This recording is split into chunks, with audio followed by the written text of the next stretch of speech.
Guys, welcome to episode number 171 ng Tandang Tagalog Toy Review. Katatapos lang ng botohan at bulahan. Nakaboto kayo lahat. Hindi ako bumaba. Masyado magul sa baba. At ang episode na to ay hatid sa inyo ng Mikey's Burger Lamuan Branch ni Tito Veje and Company. Tapos at iba pa ni Tito Ome and family dyan sa Tumanap.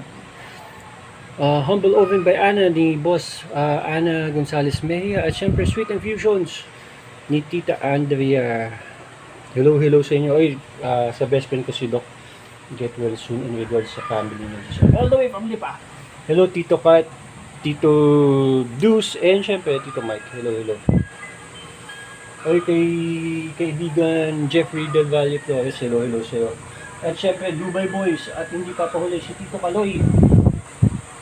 Ang episode na to ay very excited ako dahil boom! Ang laki niya.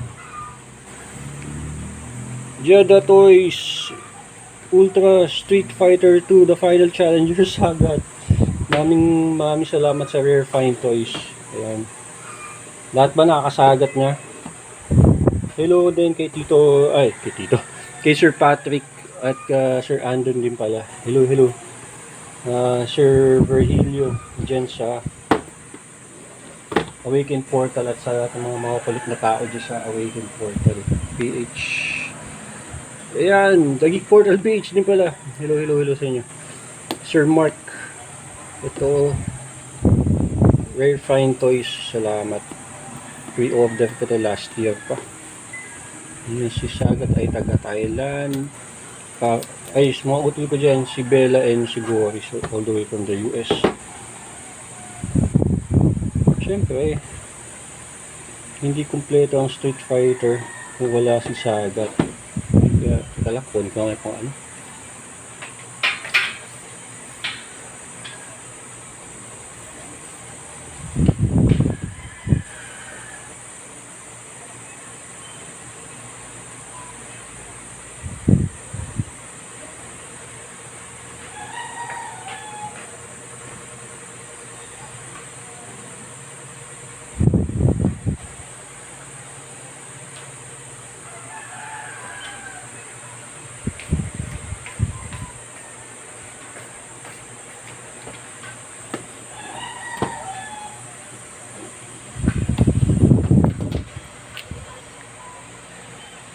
Siyempre sa mga batang 80s, batang 90s. Isa yun sa mga malulupit kalaban, mga bad guys sa Street Fighter world. Ang laki guys ng kahon niya. Sukatin nga natin to. Ang laki. Sino may panukat ko? Ay, pati yung panukat natin, wala ito. Millimeter. Malaki yung kahon niya guys.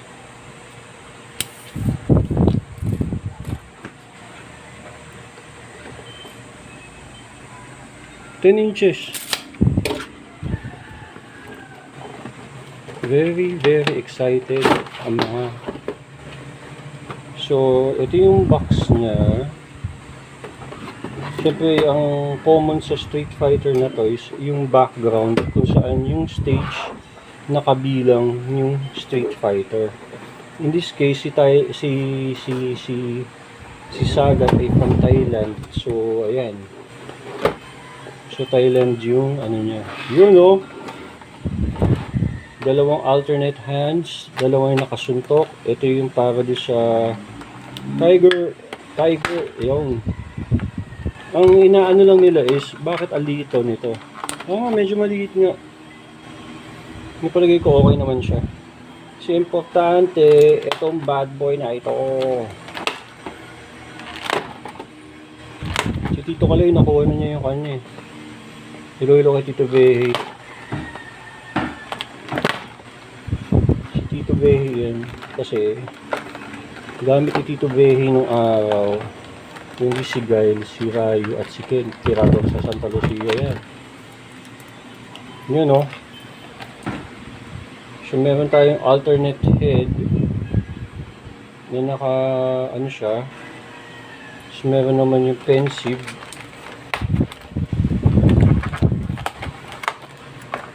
Maliban kay Kami at Gail, okay ito. Hindi na ako bibili ng Feilong kasi Sa ngayon, maghihintay pa ako ng ano. Although, kahit hindi ko trip yung Ryu and Ken. Ryu. Tawag nila. Baka gusto ako para lang, well, ibenta ko din eventually. Ayun, oh. Solid na solid si Mang Sagat. Maganda yung details niya. Okay. Hindi na natin uuriratin yung background. Very okay naman siya. Reminiscent ng stage na ni Sagat doon sa ano niya. Balik na natin siya sa box. Galing nung nakaisip nito ng ano, yung arcade box. Talino matalino. Ngayon, kaya na sinabi ko, it is an understatement. Malaki talaga si Sagat. Hindi, malaki siya. Hindi naman yung exaggerated na laki.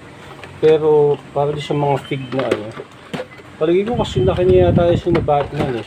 Mga 7 inches siguro or 8 natin. Try natin. Okay, so size comparison muna. Si Sagat ay tinabit ko si ano eh. Si Sagat ay lagpas 8 inches siya. 8 inches siya. So, pag tinabi natin siya kay Red Hood na 7 inches, makikita mo may size difference talaga. Eh, ganun din kay Batman na Hush. So, magandang matchup sila. Ayan. Si Batman, Hush. Ayan. So, may good height siya. So, para magkaroon tayo ng understanding kung gaano kalaki si Sagat, tatabi natin siya kay Bane at sa Marvel Legends na si Deadpool.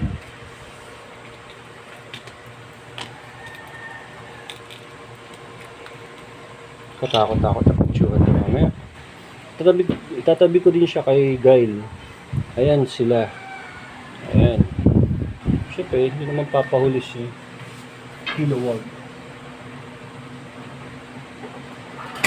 Para may idea kayo kung gaano kalaki si Sagat. Si Thor naman kasi, yung Thor na meron ako, hindi siya naka-scale na ano, yan o. Tabi natin si ano, si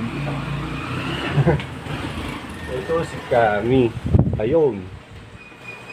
Ayan ang scale. Tapos kukunin ko si Guile. Teka lang.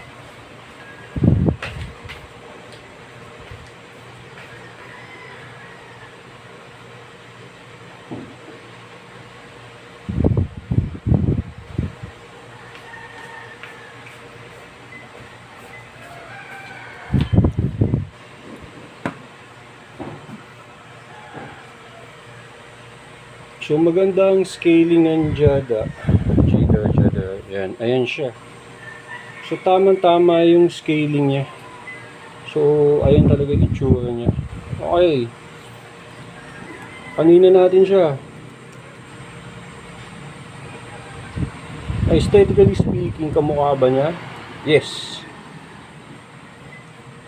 Yung sculpt, maganda. Meron siyang 360, pero hindi ko nagagawin. Ang tingala niya ay yun. Ang yuko niya, yes. Kasi ito at ito ay hindi magkakasama. Hindi isang malaking ano. Kita naman. Meron ba siyang itsura pa lang? Ayan o, maganda yung butterfly niya. Ayan. Ayan. Siyempre may 360. Merong ganun. Ito ay hindi ka ano. Ngayon ito ayun ang sinasabi ko. Maganda ang good job sila dito oh. Hindi masagwa. Try natin kung ito naiikot. Hindi. Ito at ito ay magkadugtong. Ito ay okay. Meron din siya swivel dito para maipasok ng ganun yung kamao. Ang ab crunch niya ay very okay.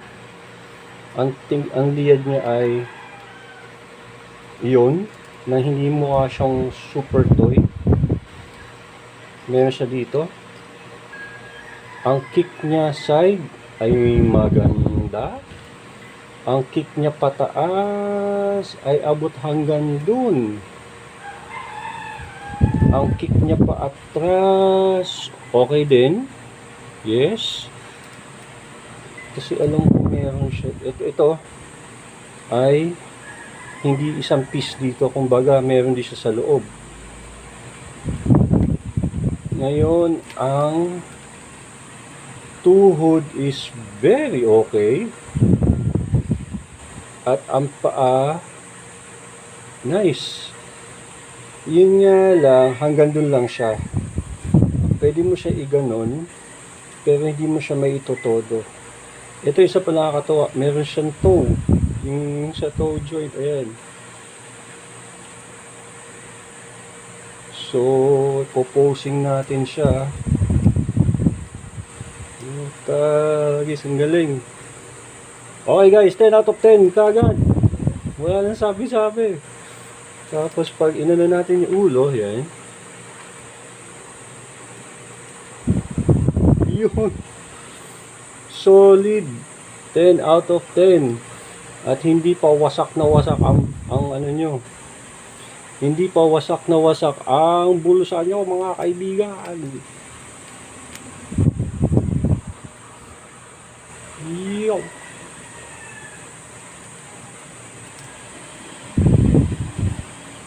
Panalo.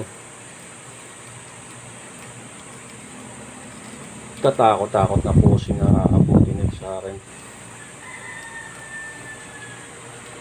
Yung Vega sa Kapanlog na lang siguro. Ewan ko. Pero pag nagbababa yung presyo. Sa yung DJ mukhang okay siya. Si Ken at si Ryu, not too sure yet. Panalo guys. Yun oh. 10 out of 10. Articulation, paint. Maganda yung details ng scar niya na nakuha niya sa Shoryuken ni Ryu. Yun. Pinalo, maming salamat sa Rare Fine Toys. Suking na nila ako. Pinalo guys. 10 out of 10. Maganda pa yung scaling niya.